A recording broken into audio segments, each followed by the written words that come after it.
guys, my name is Uzioma and today I'm going to be talking about the Daniel fast. I'll be talking about tips and recipes specifically for the Nigerian or African palate. And the reason I'm talking about this is because I've done the Daniel fast a few times since 2020 and it has truly blessed me. But each time I struggle with, what to eat, what do I eat, what do I eat, what do I eat?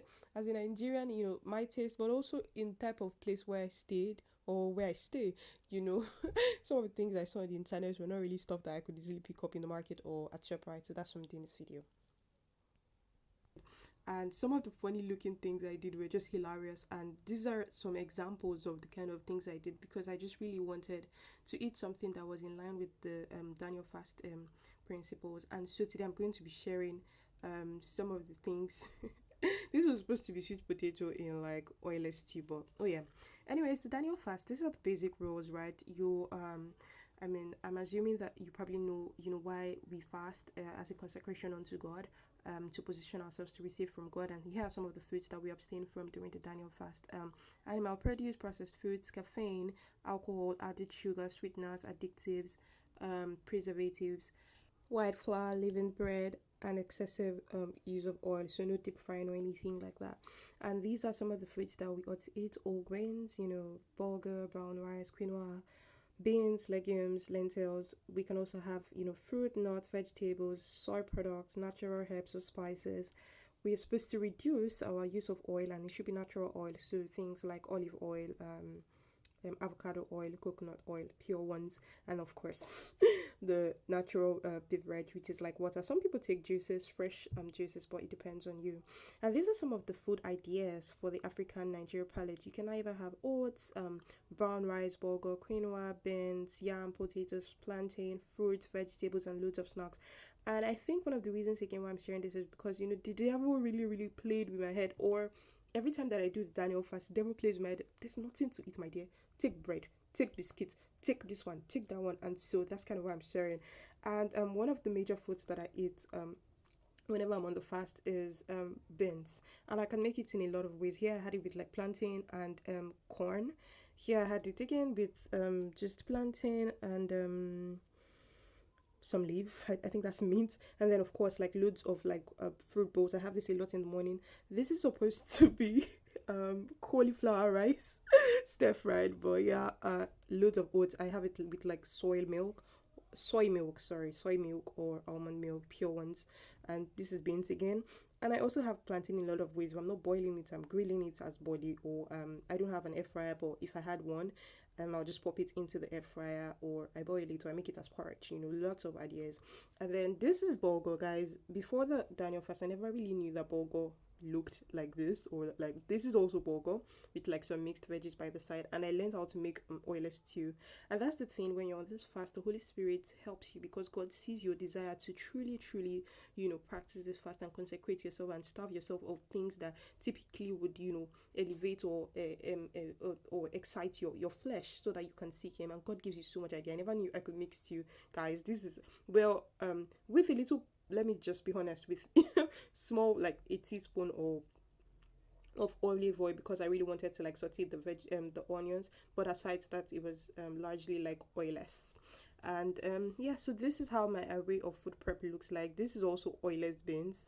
When I make that oilless stew, I take a portion of it with this, all the small things in here like garlic, ginger, because those are natural spices, so you take advantage of like loads of natural spices. I don't use like Maggi. I use a pinch of salt. Like I don't even like indulge in salt. But anyways, these are some of the things I use, and here are some of the tips.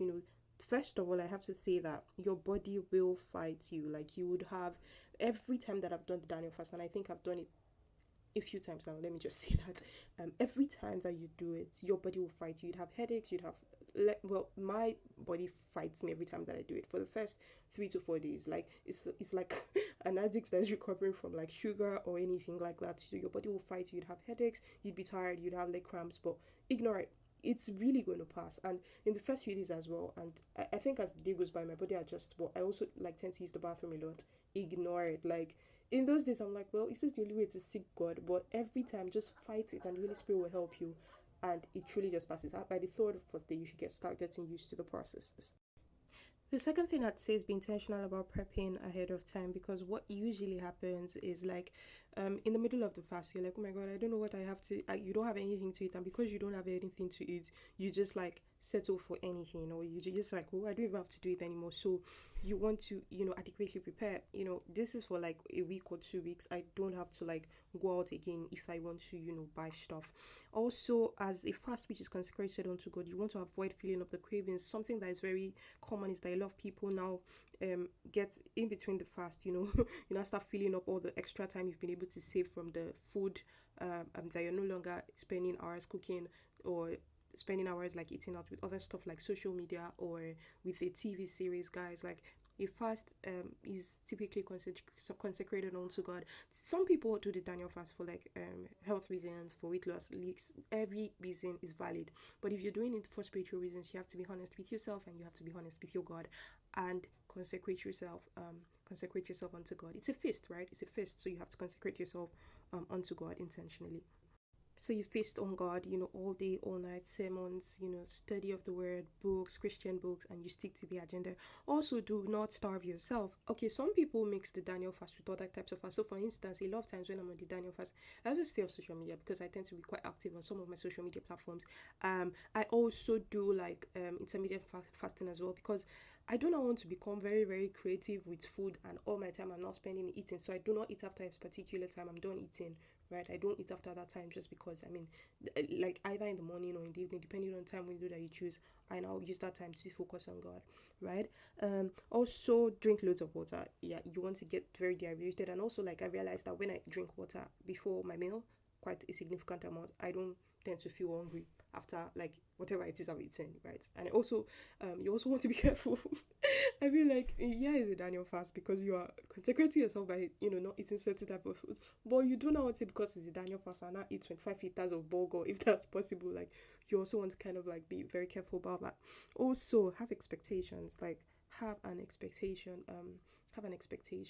For everyone that appears before God in Zion, they go with something, so have an expectation, write it down. I typically will write out like my expectations, and sometimes it doesn't have to be material stuff. Like for me, I have once done a Daniel fast just because I really wanted to realign myself with God. I felt like my life was noisy and I needed to realign myself. Like, you don't have to always go into Daniel fast and come out with a car, come out with a man, come out with a wife, come out with, like, those are okay expectations, but don't always wait until you have a problem or until you have stuff before you can go to God in a fast. And finally, avoid noise. Have an agenda and avoid noise. So this is what my typical timetable looks like. Again, like, I am very organized with a lot of stuff that I do, so I have timetable. I prep my stuff so that it just takes away a lot of what do I eat again today. So as you see, a lot of things are quite repetitive, because for instance, if I make a plantain porridge on as dinner on Monday evening, I want to also be able to eat that on Tuesday afternoon. Or if I make the cabbage soup on Thursday evening, I also want to kind of be able to eat that on Friday. And you see, a lot of things are kind of repetitive. For my snacks, I would have like granules. Like, I used to eat like lots of peanuts. Depending on what you stay and what is available or commonly available in that area, you want to adapt this as you like. And so yeah, here are some food ideas again: oats, brown rice, bulgur, quinoa, in any way that you can. Sometimes I make it with like stew, sometimes I make it with vegetable sauce, sometimes I make it stir fried, sometimes I make it as jollof. So yeah, these are the ideas, and I hope these help you and gives you, something less to worry about. I wish you guys a very good fast. And I almost forgot this bit. Remember, Sabbath was made for the man and not man for the Sabbath. What this means is that the Daniel fast, or fasting as a technique, was made for man and not man for the fast. So you want to be very careful to not turn this into a legalistic or religious something. God is not going to love you more or less because you are doing or you're not doing the Daniel fast. His love for you is set. Fasting is for us to hear him more clearly, for us to be more sensitive, for us to draw near to him.